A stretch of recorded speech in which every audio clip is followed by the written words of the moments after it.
So happy Independence Day, everybody, at least if you're stateside, and for everybody else, happy Thursday. I suppose it could be Friday too, depending on where in the world you're at, but anywho's, hope you're all having an awesome day. So fireworks came a little bit early for us here in northern Michigan.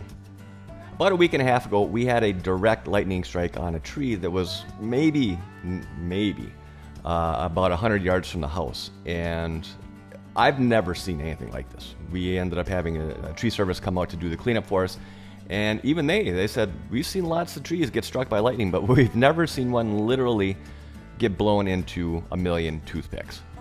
And while this looks impressive on its own, the closer you start to kind of look at things, the more impressive this really, truly was. Now, I'm somewhat going off of memory here, but this, I want to say, was roughly about a 24 to maybe 30-inch diameter ash tree. And it had a pretty massive root system underneath here, so much so that the roots from the tree that got smoked intertwined with the roots from this other oak tree behind it. Now, it took me a little bit to kind of figure out how this other tree even got affected, but when I started taking a closer look at it, walking up here, if you look at the ground, you can see kind of a slight burnt trail up on the top of the grass, and then it extends all the way up to the very base of this oak. Now, the base of this oak, which is maybe 30 feet away, got split, and then what I think happened is that the current from underground went all the way up the trunk and then eventually exited out through one of the dead branches, kind of poking up in the sky here. So at this point, I'm thinking, all right, that's pretty impressive. So I'm just kind of, again, walking around the area, kind of assessing things and looking at the garden shed here. By the way, rest in peace, garden. I'll have to get you turned around next year. But anyways, looking around the ground here, and one thing I noticed was that on the underside of the eaves of this little building, the entire underside of the eaves, as well as the sides, it's just covered and caked with dirt, mud. Looking at the ground, again, I haven't touched any of this. All of this, the ground just got completely jacked up, and it took me a second to figure it out, but all of a sudden I'm like, all right, well, the root system from that tree that got smoked, it has to extend down under here. And what happened is when that tree got hit, all this dirt and crap just literally exploded. It would have been so cool to be able to see this in daylight, but whatever, it was 12:30 in the morning, but it just caked the entire perimeter of this building in mud. Now, a lot of it is washed off, but this is what's left. And we had some posts, some little decorative metal, wrought iron. Actually, these things, they were in the ground. But when I actually found them, they were about 30, 40 feet away, not where they were. So they got shot up out of the ground, and it's just, the whole thing is just impressive. Again, I really wish I could have seen this in broad daylight, or at least been able to have had better quality video of it. But either way, I still think it's pretty cool. And something else that kind of caught my attention here is that the entire bottom half of this tree was completely debarked. I mean, there was nothing left on there. So where might have all that bark gone, you might ask? Well, walk 150-ish feet away, and all of that bark literally got blown all over the yard. This is, just to give you a little perspective, this is just one little small piece that I'd found, but there were other strips that were 5, 6, 7 feet long.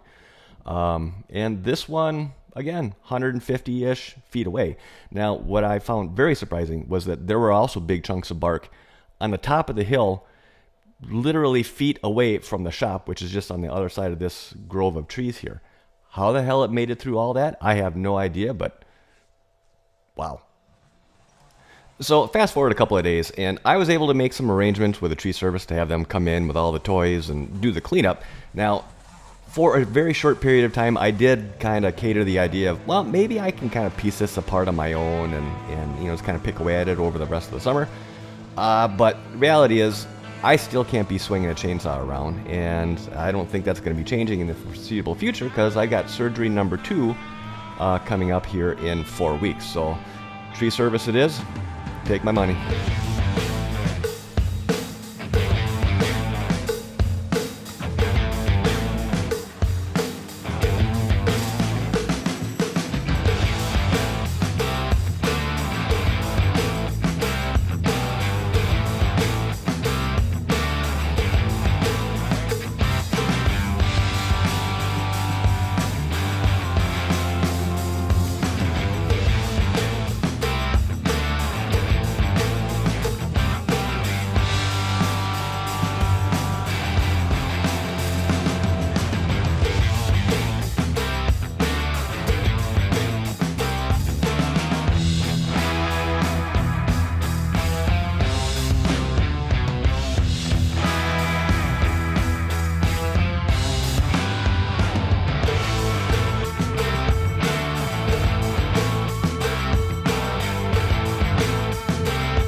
So 4 guys, 3.5 hours, and unfortunately, $1,300 later, everything is cleaned up, and overall, I think it looks great. I mean, other than some chips on the ground and, well, that one tree that got skinned a little bit. It doesn't really look like much of anything really happened here.